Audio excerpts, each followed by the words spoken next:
ഒരുമിച്ച് ഒരുമിച്ച് കൂടാൻ പോകുന്നതായ ഭൂമികളിൽ ഒരു ഭൂമിയാണ് അറഫ. സുബ്ഹാനല്ലാഹ് വമാ അദ്റാക മാ അറഫ. അല്ലാഹു സുബ്ഹാനഹു വ തആല നിർബന്ധം ആ അറഫ ദിവസത്തിൽ മുസ്ലിം ലോകം സകലം നിങ്ങളോട് കൂറ് കാട്ടാൻ വേണ്ടി, അഥവാ നിങ്ങൾ ചെയ്യുന്ന അമലുകളോട് കൂറ് കാട്ടാൻ വേണ്ടി അവരോട് നോമ്പ് പിടിക്കാനുള്ളതായ നിർബന്ധം. ലോക മുസ്ലിങ്ങൾ സകലം അവരവരുടെ നാടുകളിൽ അവർക്ക് അറഫയായിട്ട് നേരെ നിലാവ് കാണുന്നതനുസരിച്ചിട്ട് ഏത് ദിവസമായി വരിക ആ ദിവസത്തിൽ നോമ്പ് നോക്കുകയാണെങ്കിൽ അറഫയുടെ പ്രതിഫലം അവർക്ക് ലഭിക്കുന്നതാണ്. എന്തുകൊണ്ട്? അറഫ ദിവസം ലോകത്തിൽ എവിടെയാണെങ്കിലും നിലാവ് കാണുന്നതിൽ ചേഞ്ച് ഉണ്ടാവുകയാണെങ്കിൽ തന്നെ 24 മണിക്കൂറിൽ കൂടുതൽ ചേഞ്ച് ഉണ്ടാവുകയില്ല.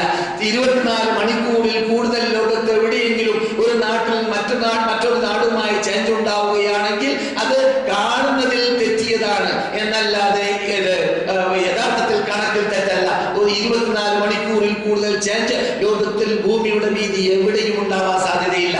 അപ്പോൾ 24 മണിക്കൂറിന്റെ ഇടയിലാണ് അറഫ എന്ന ദിവസം വരുന്ന വേളയിൽ ഇവിടെ നാം ഒരു ദിവസം നോമ്പ് പിടിക്കുന്നു, ഇന്ത്യയിൽ ഒരു ദിവസം നോമ്പ് പിടിക്കുന്നു എങ്കിലും അവർക്ക് എന്തെങ്കിലും ശതമാനം അതിൽ നിന്ന് കേൾക്കാതിരിക്കുകയില്ല. കാരണം അറഫ ദിവസം ആരംഭിക്കുന്നത് മറ്റു ദിവസങ്ങളെ പോലെ രാത്രിയല്ല. അറഫ ദിവസം ആരംഭിക്കുന്നത് ഉച്ചക്കാണ്. ആ ഉച്ചക്ക് ആരംഭിച്ചു കഴിഞ്ഞാൽ അത് രാത്രിയിൽ അവസാനിക്കുന്നുമില്ല.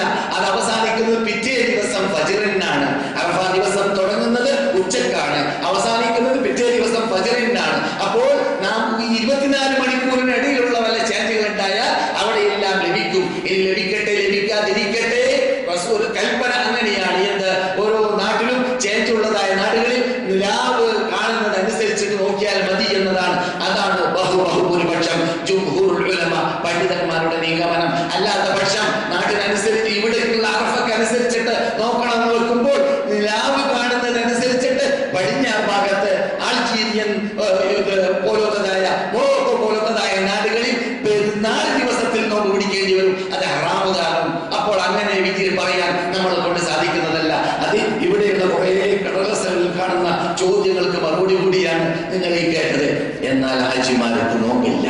അറഫയിൽ ഹാജിമാർക്ക് നോമ്പില്ല.